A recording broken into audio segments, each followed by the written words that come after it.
Vern's going to have his opinions because, you know, he's a black guy and he's got some... a little more on the conservative side.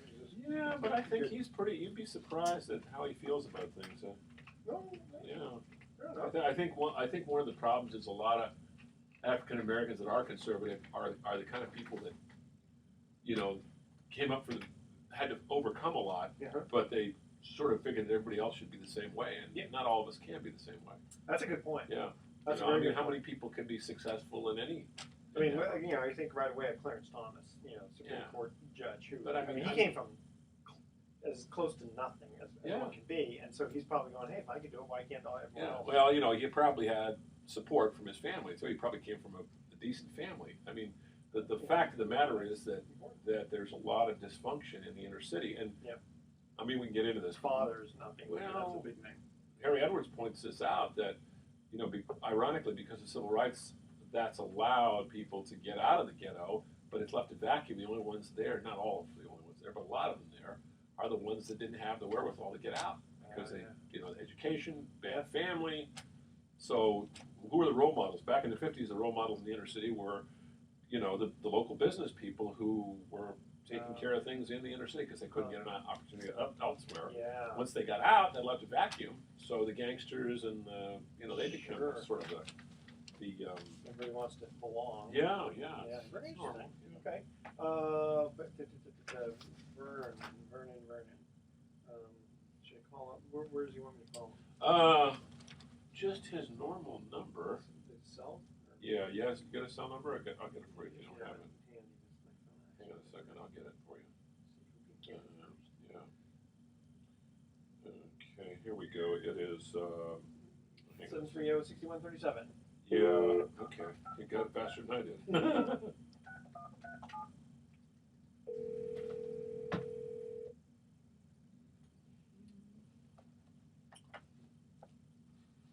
Sports Econ 101. Oh, it's our favorite guy. Hey, Vernon. How are you, buddy? All right, man. I'm good. Just settled here at my desk, looking at the pregame rundown. You know, we're carrying the game tonight. Cool. Oh, excellent. Okay. Well, that'll be fun. Since you're going to be busy, you want to get right into it? Let's do it, man. Let's do it. Let's go. Here we go. Away we go. Welcome. You're listening to Sports Econ 101. You know our show. It's where we discuss sports topics from a business perspective.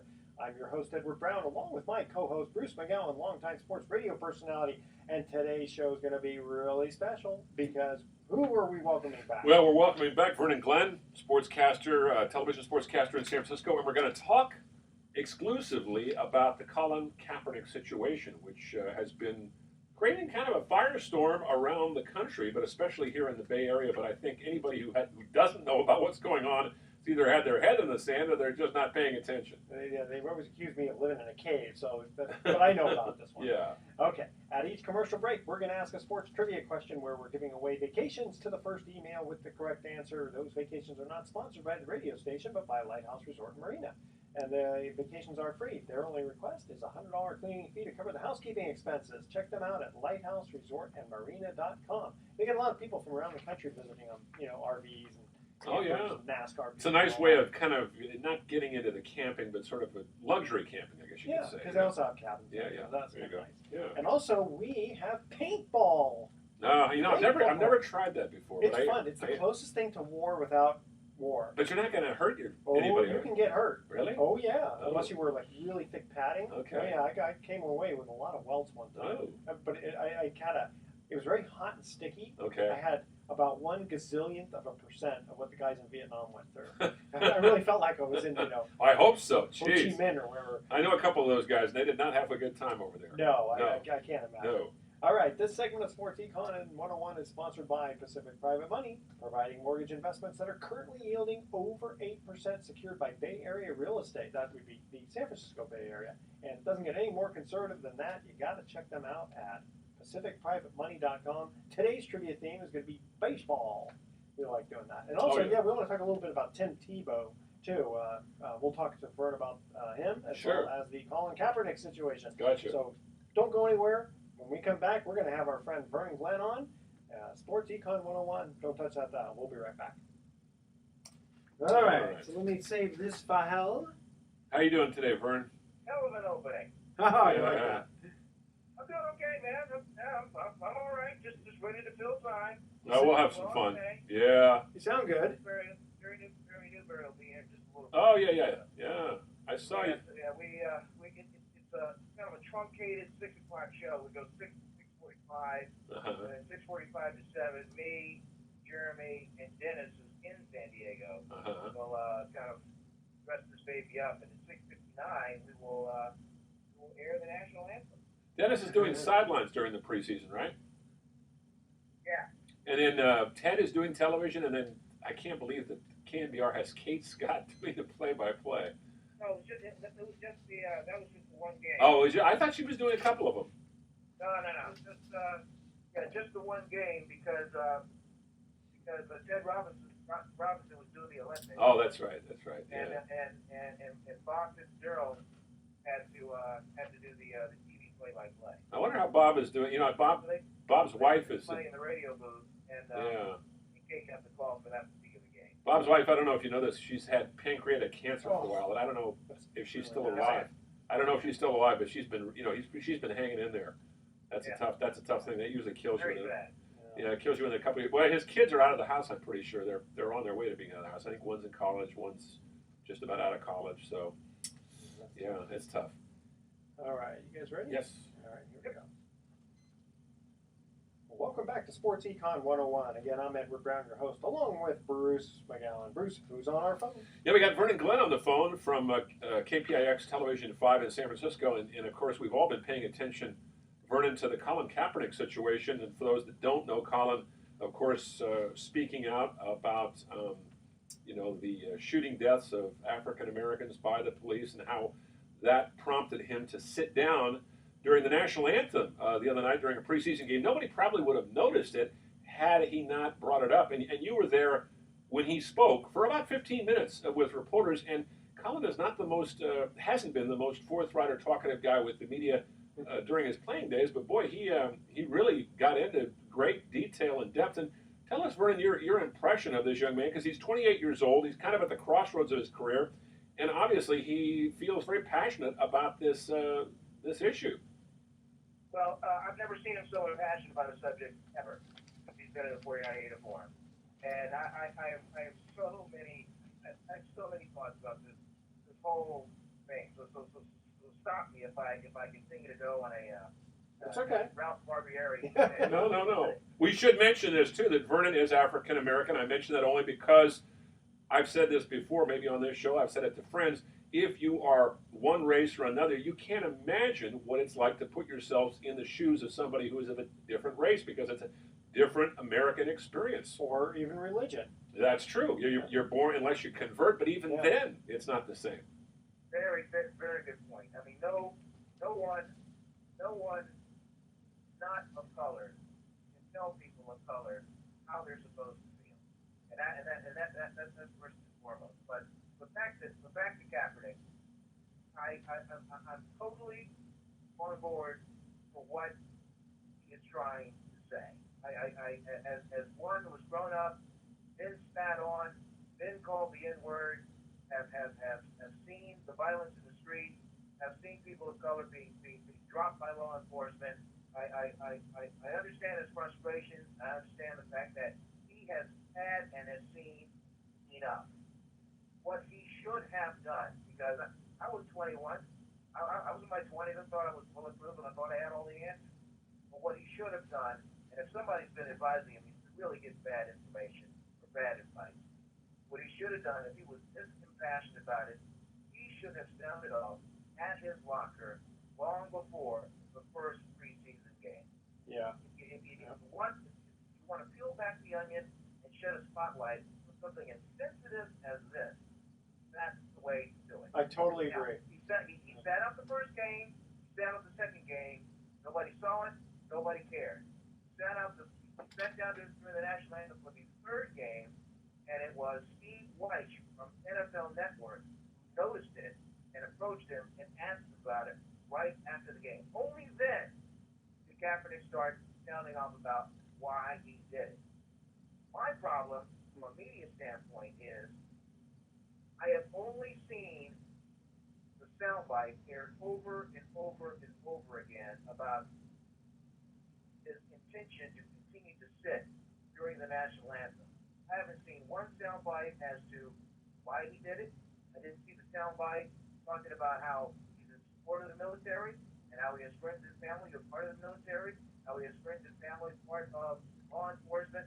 He went on for 18 minutes at a Q&A last Sunday talking about these. And he was wrong on certain points because sometimes when you just go on this tangent, sometimes you get the facts kind of messed up. And then I'm talking about when he was talking about how you don't have to have the same education to be a cop as you do as a cop. Oh yeah. So he was wrong there. He should have just stuck to the fact that I'm doing this because I have lost faith in the American system with respect to the racial and social injustice. That's all he needed to say, and just keep it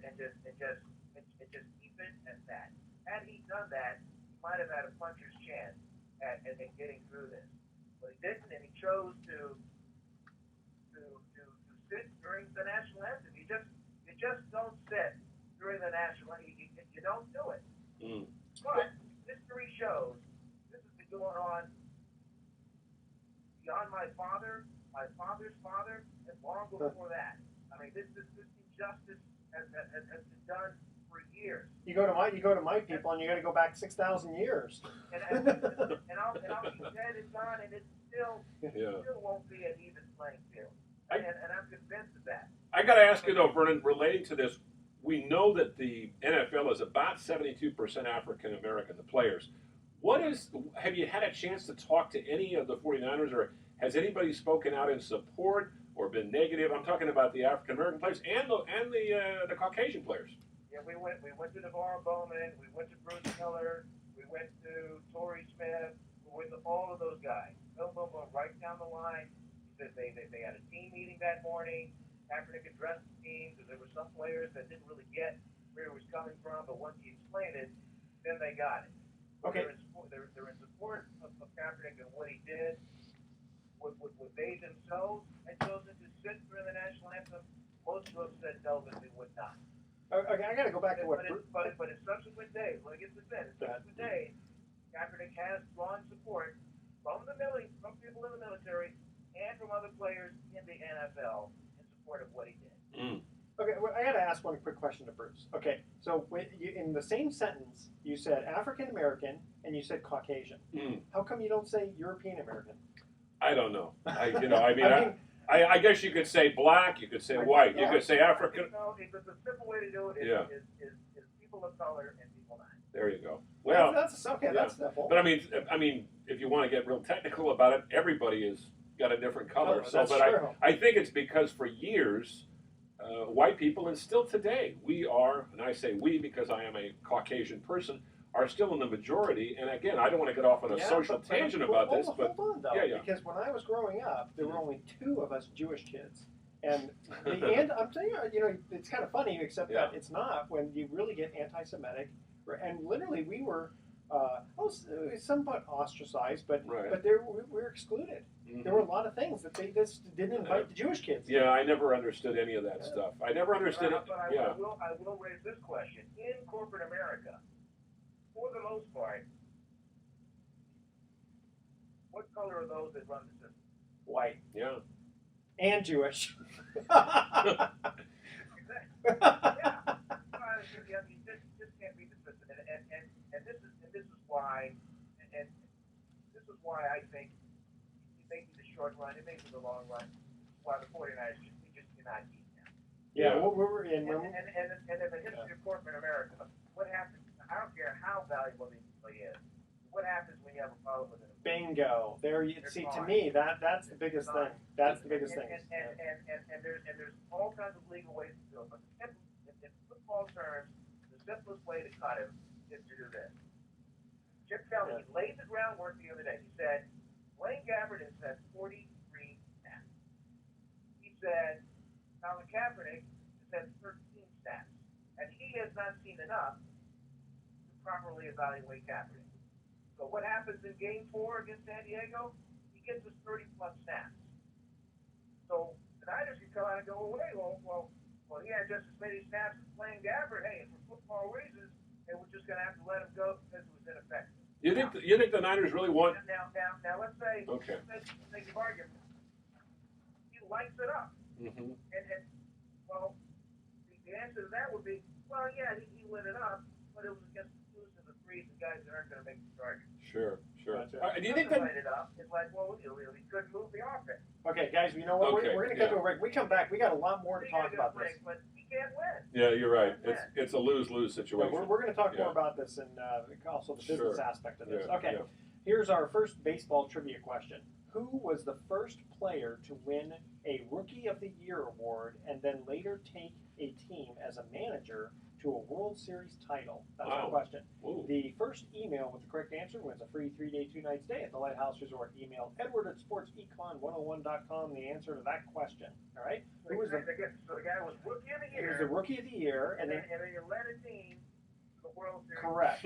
There you go. You Wow. made it. You said it very succinctly. Yeah. I like that. All right, so don't touch that dial. Sports Econ 101 will be right back. We're going to talk more about this Colin Kaepernick situation. All right. Mr. Good stuff, Brent. Grinsell, how are you? I was just going to say, I can't believe that the 49ers think who's that the guy Christian you're on? Ponder or Vern this Glenn. guy Driscoll is going to be, either one of these guys could be a suitable backup, despite the fact that But you know what, Bruce and Corbett, it's just not worth. That's what I was Yeah. going to hear from you again. It's not worth the bag. well, and also the 49ers are such a mess as it is. We can get it. I was wondering when you guys Yeah. were going to call me to see if I was alive. You know what? Seriously, And you I was guys- at Mark's you guys office yesterday. sitting- We did a sitting- presentation sitting to it. back. Yeah, that's a good point. Yeah, And good literally, point. say, hey, we're going here. Well, I think also Kaepernick may have He's hurting his noticed wrist. maybe What's the that? That's ill-advised just move on his part. He figures this is the last just time a- I'm going to have a I mean, chance I to got take let a go stand on on that Friday anything. when I I've called got a you. little bit of No, a I mean, profile I'm left, out of and work, and I'm not going to probably it have is kind of anything funny for though some the timing time or a because while as you or said whatever. when he was So on Wednesday, top the player, following Wednesday, I decided, he could have done this, but he I'll wasn't go for a going to do it. walk and get in a little shape. But maybe he wasn't Well, it's mature 2 enough. days Maybe in he Run hadn't had General. enough Took me away exposure and to I it. Maybe there ambulance wasn't and as much everything talk else. about it 3 or 4 years ago. I fell. So I stumbled and fell on the bike path.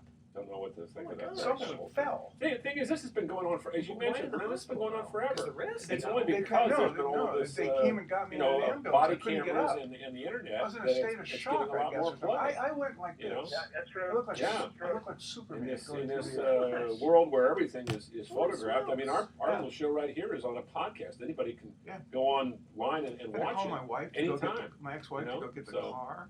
They had me in the Anyhow, hospital because all my right. heart rate was just Yeah, it really. must have been. Well, no, but I was in a shock. I mean, I can't tell you. Wow. Do you know? Yeah, No. yeah. From, Yeah. Oh, I was okay. dressed before when I met you. All right. All right, you guys ready? Yes, we are. All right. Back into this for a minute. Here we go. Welcome back to Sports Econ 101. I'm Edward Barron, your host, along with Bruce McGowan, and we have our favorite guest on the phone, who used to be co-host with us, That's right. Vern Glenn. And no, we didn't fire him. He was awesome. He just had too much work outside of here. He That's couldn't right. That's make the what happened. commitment to us. I can understand that. Okay, here was the trivia question. Who was the first player to win the Rookie of the Year award and then later take a team as a manager to a World Series title? Wow. Vernon, you want to give that a shot? I'm still punter. That's why. I don't know. Bruce, go ahead. Well, I know that Bill, this is going way back, Bill Terry was a manager of the Giants, and I don't think he was Rookie of the Year, but I think he was MVP, but I don't think the Rookie of the Year award was really handed out until the 1950s. No. Well, I remember Rookie of the Year, Jack Robinson was the first. So not late 1940s, so 47. And it wasn't obviously Jack Robinson No. because he Okay, never so was manager. who won 1948 Rookie of the Year? Alvin Dark. Alvin Dark. And then he took Who the lit- A's. And then he took the A's. And he took the Giants to the World Series also in '62. Took the A's to the championship and win it all in '74. How about that? Exactly. And speaking of it's interesting. Alvin Dark, there's a name, and Alvin Dark was from Alabama, and he had a real problem with race because during the '60s he made some comments about Giant players at the time. They had Willie McCovey, Willie Mays. They had Latino players, Orlando Cepeda, Juan Marichal, and he got into some trouble for that. And it's not unlike, in some respects, what Colin Kaepernick is going through today, because he raised an issue that is very polarizing in this country right now, and it's been around for a long time, as we know, as Vernon was saying. And so, Vernon, you were talking a little bit about your own experience. I'd like to ask Vern of his own experience. Tell us, as a young kid growing up, because you grew up in the East Coast in the Baltimore area, and I know that you managed to matriculate through high school, through college, get into the broadcasting industry, but you had your little experiences with racism. You saw it firsthand. What's your experience like? Well, I mean, it wasn't easy. It's not easy for any black kid, especially when you grow up in the South like I did. I grew up in Virginia. And then, imagine from ages 8 to 13, we lived in Alabama. Oh. And I can remember like yesterday, I was riding my bike home, and the hill was too steep. I was too tired. I got off my bike, and I was walking my bike up the hill. And a bunch of yahoos came by in a truck, and as we were coming by, they all honked the Louie and just spit, just right on me as they drove on by. But that's just kind of the way that's kind of the way it was. You knew your place. You knew to stay away. The N-word was just common English language. And at the time, the governor of Alabama was George Wallace.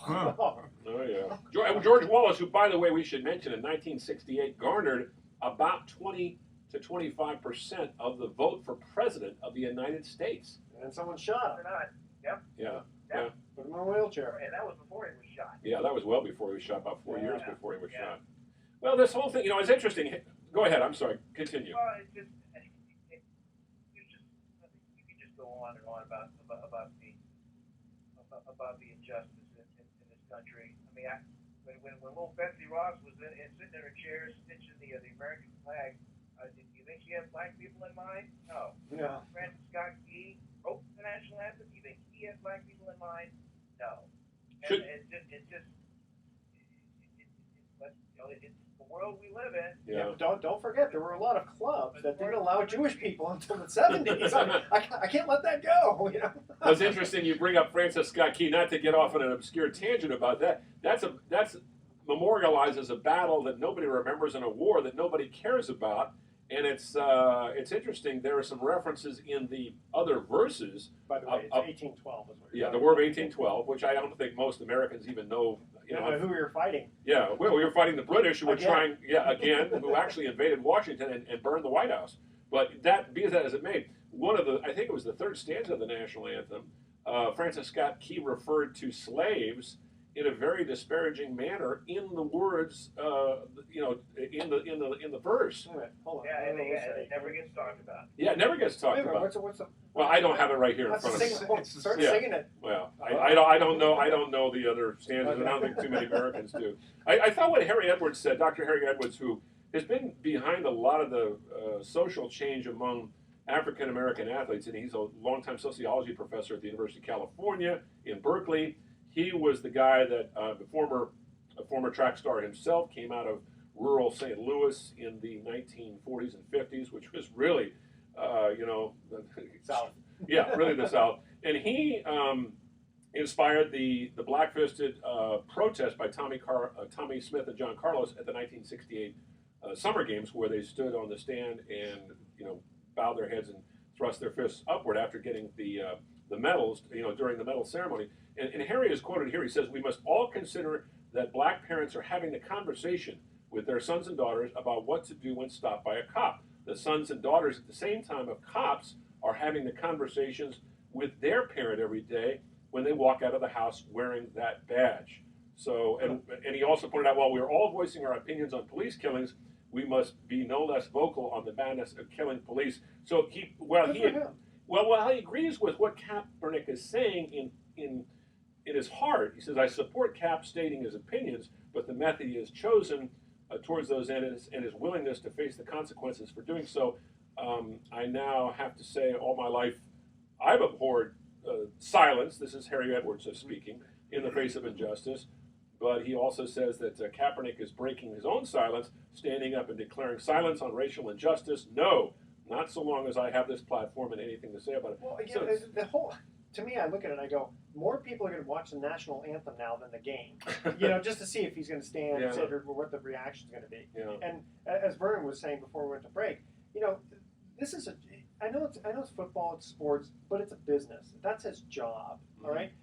you wouldn't have all these employees at a regular, like you said, corporate America doing those sort of things. You know, if you want to do it on your own free time, absolutely. I mean, look at even when they don't even let them wear certain clean. But here's the deal. He's a representative of corporate America and the 49ers. But where is he going to say it? You know, in a private conversation. No, when they interview him, like, how'd you like the game? Well, well, I passed, for a lot of yards today, but I also want to talk about such. I mean, sometimes they cut him off, but the thing that's a little frustrating is that there's a conduct, right? It's when these athletes go and they beat their wives, they get suspended or fined, right? That has nothing to do with football, but they do it. Right. Well, here he's doing something that has nothing to do with football, and yet he doesn't get suspended or whatever, because it's a code of conduct issue. Again, but suspended for what? Well, I mean, I'm not saying that he needs to be suspended for not standing up, but for what? Suspended for what? Well, for not standing up, right? I mean, it's where's the rule? Yeah. No, I'm saying it's a code of where's the code of conduct that thou shalt not beat your wife? Now, you can't make a comparison. We're talking about I mean, one is battery. Yeah, one is an actual crime. I know. I mean, obviously, I'm making an extreme, case. It is. You're taking the devil's advocate position. Hold on. Yeah. What about where the uniform, right? There's certain things that you wear, a certain thing you put, a certain. Wasn't there somebody who wanted to honor an athlete? Something happened. He wrote a number on his cleats or something, and boy, he gets fined for that. Mm-hmm. I mean. Well, why does he get fined for that? Again, we're talking about somebody's right. The First Amendment in the Constitution talks about the right of free speech, and this is all the guy is doing. And because here's another thing that really bothers me, this whole thing about playing the national anthem. Now, I know it's going to tick off a lot of people for me to say that, but a lot of fans don't realize this. The national anthem was never played before sporting events prior to the 1930s or 40s, probably because we weren't such a preeminent power and we hadn't been through a war, But I find it, to be honest with you, I'm a patriot. Yeah. I've studied American history. I appreciate the opportunities that I've had in this country, and I love America. But basically, why do they play it though? It's just, why do we have to hear this song to prove our patriotism? Now, that's a good point. Gabby Douglas got up, the great gymnast who four gold medals and a silver. She didn't place her hand over her heart in Brazil. And she got killed over it. Yeah, it was absurd. Absolutely absurd. It's this xenophobic attitude that's taken over a lot of America, promoted by people, and I'm not going to mention their names, that we all know about, who are on the radio and on television, that have just... You're not talking about me. I'm talking about, some people that I find deplorable because they talk about, I'm just being a responsible broadcaster, and then you say something like, well, what are you saying such outrageous things for? Well, I'm an entertainer. I'm trying to get ratings, Well, what was it? Can't have it both what ways. were the guys who burned the flag? And was it Rick Monday who went out? That's true. Now, again, I mean that. I agree. I got another question. Sure. If it hadn't been the most polarizing player on the team, would be raising this much status. No, good point. Yeah, that's a very good point. If wide receiver DeAndrew White had that, would we care? No, because his last name is White. What about Sean Drone, the running back? Yeah. What about Tank Carradine? Really? I mean, would we care? No, that's a good point. Well, I don't know. Vernon, people outside of San Francisco, they know who Kaepernick is, or if you're an NFL fan, but maybe, you bring this topic up and he's a quarterback. Yeah. Even if you don't know him that well, he's a quarterback. Hey, guys, we're going to cut to another break. Gotcha. Okay. So here's our second baseball trivia question. Who was the MVP of the 1960 World Series between the Pirates and the Yankees? Oh, I got that one. The first email with the correct answer wins a free 3-day, 2-night stay at the Lighthouse Resort. Email Edward at sportsecon101.com the answer to this question. Who was the MVP of the 1960 World Series between the Pirates and the Yankees? I think I got that. You think you know that one? I think You probably do. Don't. Vern, you probably know it too, but you can't answer it. Of course, this is before Vern's too young to remember that. I know. You weren't. Well, I was born in 1960. Yeah, you guys are about the same age. I've got about 10 years on both you guys. Yeah, that's true. No. Yeah. You mean it wasn't Willie Stargell? Yeah, exactly. Yeah. And it wasn't Hannes Wagner. All right, stay with us. Sports Econ 101. We'll be right back. Barry Bonds. Barry Bonds. I think Barry Bonds is having a good time down in Miami. He's having a fun time. Yeah. Is Mark coming in? Yeah, probably about a half an hour. Stick around. All right. So, Bernie, you at work right now? I am at my desk. Hardworking guy. How's your boys doing? Yeah, they're good. You know, senior year is underway over Sam for one of them. Got another one for sophomore, and then I got a little seventh grader. So yeah, they're up and operating. I tell How many you. gray hairs you have? Plenty. Yeah. And boy, they were bad. I'm going through the same thing. You went through this whole SAT, ACT, filling out this form and that form. You've got to be aware of all these deadlines. Oh yeah. Hey, is your son back on the mock trial team? Yep. Excellent. That's going again. Yep. Good. I'm so lucky. I just got the one. With your boy Bogey. Yes. Good old days. Yeah, I saw him yesterday. All right, guys. One more big segment, okay? And then we'll let you go, my friend. I'll be back in a minute. Okay. Good All right, stuff. there we go. Let's continue this on here. Well, welcome back to Sports Econ 101. Again, I'm Edward Brown, your host, along with Bruce McGowan. And here was our second trivia question. Who was the MVP of the 1960 World Series between the Pirates and the Yankees? Well, I know Dick Grote of the Pirates was the MVP of the season. He was the shortstop, and I think Bill Mazeroski hit the game-winning homer in the seventh game. I remember watching that. I was 8 years old. I'm going to say Mazeroski, but it's probably somebody else. It's probably not Grote Orman. I was going Mazeroski too. No. It's not Grote. It's not Mazeroski, because Grote was the MVP of the regular season. It's got to be somebody like Vernon Law or Bobby Elroy Richardson. Oh, that's right. On the losing team. Yeah. That's right, because he drove in 6 runs in that with a grand slam and a 2-run homer. It's funny because Bobby Richardson was never a big home run hitter either, but he had a grand slam, and the Yankees won 3 of the 7 games, and they blew them out 10-0, 12-0, 16-3, and the Pirates won 4 games like 5-2, 3-2, 10-9, 7-6. That was the craziest World Series. Well, that's kind of, I know we're talking about the Kaepernick thing, but just on the side because of this kind of a question. Right. Is it possible to have an MVP on a losing team? Oh yeah, well Jeffrey Leonard of the Giants in the NLCS, 1987. No, but I mean, I know it's possible because it happens. But Yeah. I mean, if you were voting, Sure. Yeah. The guy has an incredible series. I mean, The guy was just so dominant. yeah. because it is a team sport. So Yeah. Okay, I agree with you. I mean, had even in the NBA, had the Warriors won that series, won that Game 7. I mean, LeBron still. Yeah. There's no way you can tell me that LeBron James won an MVP. No, Yeah. I couldn't agree with you more. I mean, that was an amazing performance. Of all the great moments in LeBron James' career, that was easily the best of his career. And you got to give the guy credit. I'm covered the Warriors all season long, and you did too, Vernon. And I know that we all here in the West Coast felt horrible for the Warriors, but that was just an amazing story. Yeah, and fortunately they won the year before, so this one wasn't it wasn't that bad. It wasn't quite as bad. Yeah. Not quite as bad. I mean, it's like when the Giants lost 2002 World Series. And I don't think they would.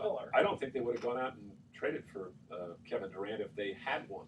You're right. Because they would have won twice. You don't want to break up a winning team. Anyway, back to the Kaepernick thing. Edward, do you have any? Well, I was just thinking about the fact that he's an employee, right, and you need to have camaraderie in the locker room and throughout the whole system. But we talked earlier about how the guys, and Vernon mentioned this, that his teammates supported him. All of them? Not all of them, but I'm saying a fair number of them. And even though they're not outspoken, I mean, Vernon, would they publicly? No one went on the radio. No one went for the camera and said I don't support it. Well, nobody. And if you don't support him, you're not going to say it. And nobody would. Yeah, exactly. Yeah. When you go home to the privacy of your family, you can say whatever you want there. But publicly, they were like, hey, it's in this building. They said, all right, in this building, it's football only. In the meetings, and even the other day, Tab's in the locker room and he's joking with guys by his locker. It appeared as if it was business as usual. I got to ask you this, Vernon. You're getting ready to do, as we speak, do a pregame show. The 49ers are playing in San Diego, which is a military town, and they really support the military down there as well. It's a big military night. I'm like 40 servicemen and women. Yeah. To be honored. But today, there are so many military veterans who are jobless, homeless, need critical social and medical services, and a lot of them are African Americans. And I'm wondering, I'm not saying just African Americans feel badly about the way they're treated after they get out of the service. A lot of servicemen, you see them, that are just discarded, and yet we sit there and proudly talk about how we support our servicemen. I don't think we're doing a very good job of taking care of our veterans, and so I'm wondering if it's a little hypocritical, a little disingenuous to sit there and say that Colin Kaepernick is disrespecting the military. No, it has nothing to do with the military. Yeah, well, and in fact, it has nothing to do with the country. Well, it that's has to do with police the officers. whole. But the whole thing is that you listen to the national anthem. It talks about bombs bursting in air, and war, war, yeah. and America is built. The way we became a great country was through acquisition of lands in the Philippines, in Cuba, and becoming a great power during World War II. We came out of the Second World War the only nation that was richer because we had the resources. So I just find the whole thing about the military, we're really supporting the military, and yet all these people. There's so many veterans. I know a couple of guys that fought in Vietnam, and they're a mess. Yeah. And they're getting some help, but it's not enough. I think there's been a rise in the military because of the Bin Laden, because of ISIS, because of this terrorism that's throughout the nation. The fact that we as a country and our servicemen were able to overcome that, and in the Obama administration, get Bin Laden, so to speak. And I think there was a burst of pride. However, I think if you go to any Vietnam vet in a war that we did lose, and in a war that we were pulled into because of the Eisenhower and Kennedy administration, and then handed over to the Johnson administration,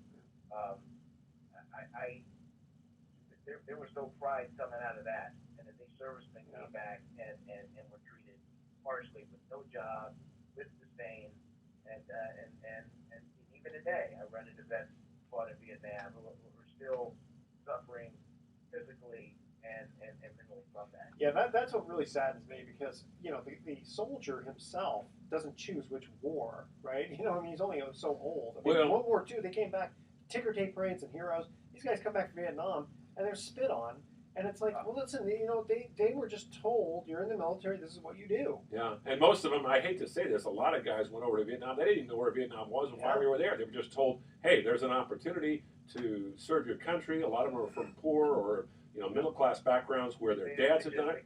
They completely underestimated the North Vietnamese and had no idea what they were doing in going into the jungle. And the North Vietnamese had that much resolve and that much firepower, and they were able to overcome. They're fighting on their own country. It's kind of like the Revolutionary War when we were the underdogs, but we're fighting the British on our own in our own territory in a guerrilla fashion, which is, and again, not to get off on a tangent about this, but I just find it disingenuous when I hear people saying, "Oh yeah, I support the military, I support our country," but when you think about how many military veterans are treated shabbily by this country, I don't know. It just doesn't make much sense to me. So anyway. 1968, the North Vietnamese were ready to talk peace. The war went on for another 6 years. Yeah, well, it went on for 4 more years with us, and then eventually they got North Vietnamese. It all comes down to the money. Yeah. Follow the money. Yeah, that's true. I hate to say it. You're absolutely right. Well, Vernon, I really appreciate, and I know Edward does, your thoughts about this. Any other? Actually, can we change something? Yeah. We got a few minutes. Sure. I want to talk about Tim Tebow for a minute. Okay, good. So, sure. So there was something about him playing foreign baseball, but then he hits a 430-foot home run. And now, are there teams that are interested in the United States now? Vernon, didn't he have a tryout with about 27 teams checking him out? I think he had 5 homers and ran the base. Team showed up because Yeah. of the A's and the Giants. Is that right? Yep. What's the deal? Is it because he's a strong Christian? I mean, he seems like he's got a lot of these players don't seem like they can play as well.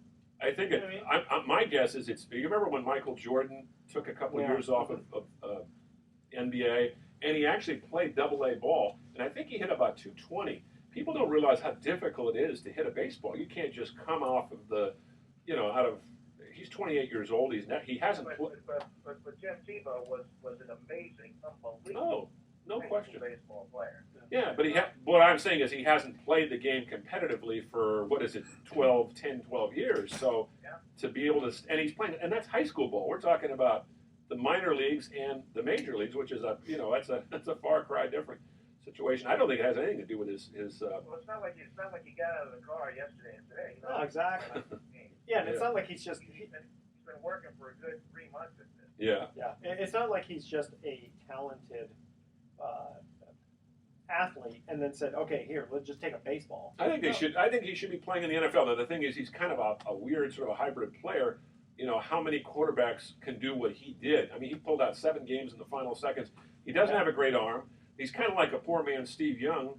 But it amazed me that nobody took a flyer on this guy after the 2 or 3 years. Well, he only wanted to play quarterback. Yeah, that's right, because they wanted to play wide receiver, and they said no. But we talk about the number of quarterbacks that are available in the NFL, and if you're lucky, you've got one decent quarterback and a serviceable backup. You would think somebody would want this guy, wouldn't you? Yeah, because I don't think he's high maintenance. Like No. some of these guys are getting Oh, trouble. no, I'm talking about this is 3 or 4 years ago. He hasn't played, I think, since 2012 or 2013. Yeah, exactly. I mean, you either can or you can't. Yeah. And every team has tape on you, and every team breaks it down and evaluates. So if he can't land a job where he can be the number 3 guy carrying a clipboard, then what does that tell you? Yeah, it's something other than his talent. Be interesting to get Colin Kaepernick and Tim Tebow together and have them do a point counterpoint. Because although I think something, I think Tim Tebow and Colin Kaepernick could probably get along just. They probably get along just fine. I think they're polar opposites. Yeah. I'm just amazed at how much Cap has fallen. Yeah. First year when he was on the cover of Sports Illustrated. He couldn't do anything wrong. Golden boy. He made the Packers look bad, but it just goes to show you.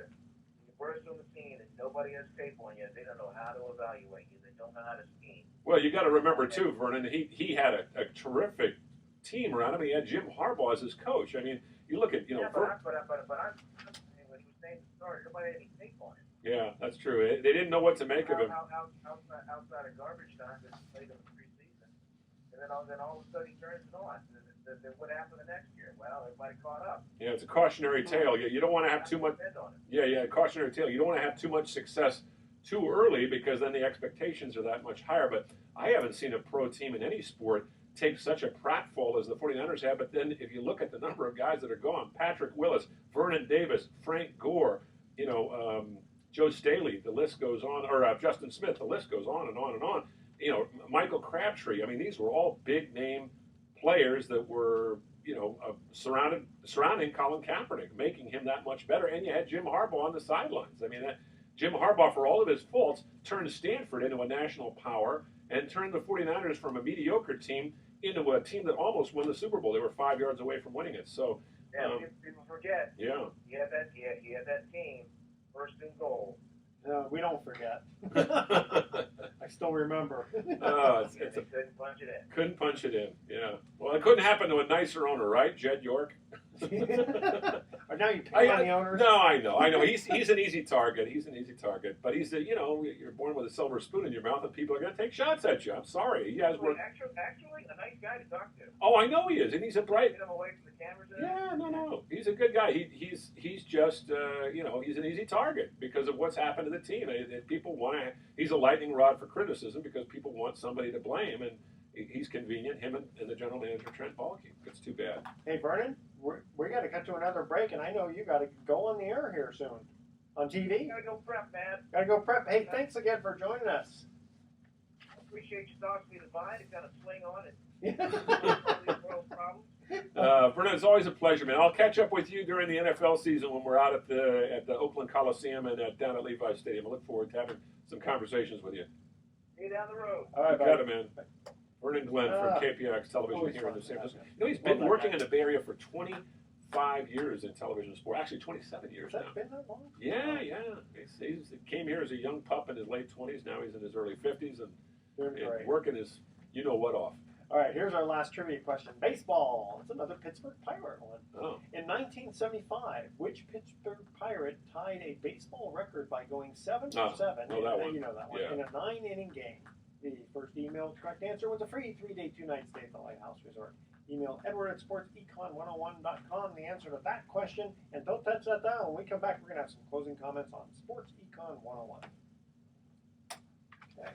Now, it's kind of cool because they just had an interview with him Really? right after Brandon Crawford went 7 for 7. Oh, that's right. So Didn't he play for the Giants? he did. Okay. He signed a big contract with the Giants, and unfortunately, it never panned out Yeah, because he had some injury problems. Yeah.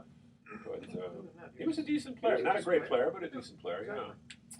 Yeah. Played on that We Are Family team. They had 18 Oh yeah. 18 African Americans and Latinos on that team. So Can I ask one trivia question? Sure. Who caught a touchdown pass from Y.A. Tittle and managed in a World Series baseball game? Well, that's a good question. It's a famous question. I thought that's what you were going to ask when I first came in here. Caught a Who caught a touchdown pass and managed from Y.A. Tittle? and managed a baseball team to a World Series title. Believe so. Well, maybe a touchdown pass from Y.A. Tittle in college, right? That's correct. There you Oh go. yeah. See, that's and Y.A. Tittle. I'm trying to think. He went to Texas. You guys already mentioned the guy when I first came in here. It's Alvin Dark. Alvin Dark. Yeah, he was an All-American at the University of not Alabama. I think so. LSU or wherever. LSU. That's right. That's right. Not Because bad. that's where Y.A. went. Y.A.'s from a little tiny town in Texas, and he's not doing too well. He's Oh, he's close to. I think he's close to 90. at least. At least I saw him at Joe Perry's funeral about 5 years ago, and he wasn't doing well. I have a then. question for you. Is Yeah. John Brody still alive? Oh yeah, he's still alive, but another guy's not doing real Yeah, well. no, I know that. Yeah. Those guys just take too many hits. Yeah. They last that long. 80-something. I was talking to my friend George Atkinson. We had him on here, Yeah, we had him on. and he's having all sorts of problems. He's only 70, and Mike Webster, the guy that prompted that whole concussion thing, he was 52. So football's anybody knows football's. It's bad enough for the body, but for the brain, no, thank you. Imagine with leather helmets back then. Yeah. Well, you got to remember though, people didn't tackle each other head on because they didn't have that kind of protection. Oh. So there were fewer probably concussions. Oh, that's Well, I go in for you real fast talking about that. I'll just make this quick. In 1966, I was managing a sporting goods store out in the avenues in San Francisco, and we did a majority of our business was team equipment, mainly in San Francisco. T&B did it here in Marin County. We were the Wilson, Rydell, bike jockstraps, etc. franchise dealer, and we'd trade things back and forth with Rome Versada here and those kids. But anyway, so we sold Rydell football helmets. Yeah. Rydell football helmets don't look anything different today than they did then. It's this hard plastic shell with this kind of this thing inside. Yeah. There's really nothing different than it was Not 35, really. 40 years ago. It's just that the size of the players today, the Yep. speed of the players today, Yep. and the way they hit today. Right.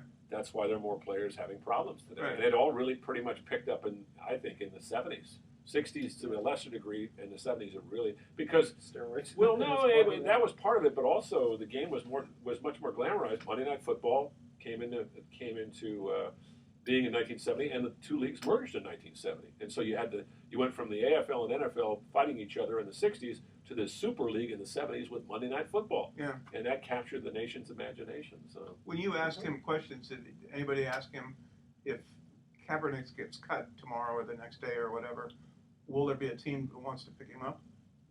we didn't get into that, but I think that's a fait accompli. I don't think anybody would pick him up. I can't imagine it. And if he were good enough, I think they probably would. But he's brittle, and he hasn't really had much success since 2013. Even to a lesser degree, 2014. You know who his girlfriend is now? No. Yeah, she worked with me over iHeart. Who's it? What's this now? Then she went to New York for some big Who job are you about talking 5 years about? ago. Who are you talking about? Kaepernick's girlfriend.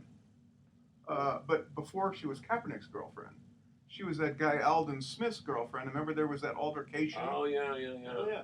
Interesting. Huh. Yeah, Say, we didn't even get into his background. adopted. He's adopted by white parents who lived in, I think it was Lodi. Turlock. Yeah. And he is half African American and Yeah, half same. black. We don't even know. White. Yeah. So it's an interesting background. The whole story is fascinating. It really is. All right, here we go. Okay. Welcome back to Sports Econ 101. Edward Brown here for the last time today. Last time today. Just today. Don't scare me. Yeah. Yeah. And Bruce McGowan. All right, so you were itching to answer this Yeah. question because you know the answer. In 1975, which Pittsburgh Pirate tied a baseball record by going 7 for 7 in a 9-inning game. That would be Rennie Stennett. It would be Rennie Stennett. Rennie Stennett was a good player, not a great player, but he played on that We Are Family team in '79. Then he signed a contract, a huge contract, with the San Francisco Giants, and never really did much with them in the early '80s. They had a habit of doing that. Well, Signing guys, like, oh, they have a good season, and they didn't. Well, a lot of teams do that. A guy cashes in on the big years, and sometimes it works, sometimes it doesn't. Smart. Yeah. Okay, yeah, that's what it is. All come down to the money. Yes. Show me the money. Follow the money. Okay, we got a lot of fun thoughts for the day. You're gonna like Okay. this. Okay. I don't expect to win enough games to be put on the NCAA probation. I just want enough to warrant an investigation. Who said that? Bob Devaney from Nebraska. Nebraska, great coach. I like that. Yeah. Well, Was he a investigated? tongue in cheek, obviously? Of course. Yeah. And after USC lost 51-0 to Notre Dame, his post-game message to his team was, "All those who need a shower, take them." Oh my God. Who was that? That was John McKay. John McKay. God. I like that one. Wait a second. Yeah, that's right. USC lost to Notre Dame. He was coaching? I guess so. Wow, because they had so many great teams when Yeah. he coached. I remember when he coached at Tampa Bay. That was No, that wasn't good. not good at all. They lost, I think, 16 games or 14 games one year. He didn't Yeah. win a single game. But yeah, that was the first year. Yeah. And Ohio State's Urban Meyer, on one of his players, he doesn't know the meaning of the word fear. In fact, I just saw his grades. He doesn't know the meaning of a lot of words. That's a good one. I like that. Like that. Yeah. And with that, tune in next week to Sports Econ 101. We're going to be discussing sports topics from a business perspective. We're also going to be giving away more free vacations for answering sports trivia questions. And I want to thank my co-host, Bruce McGowan, as always. Always a pleasure. And the audience, thanks for listening. On behalf of our team, I'm your host, Edward Brown. We'll see you next week. Good night, America. So long. All right. There we go. Good show. Good show. Yeah. Good show. Good show. Good show. I It's a gotta good show run because Mike showed up. What's that? It's a good show because Mike showed up.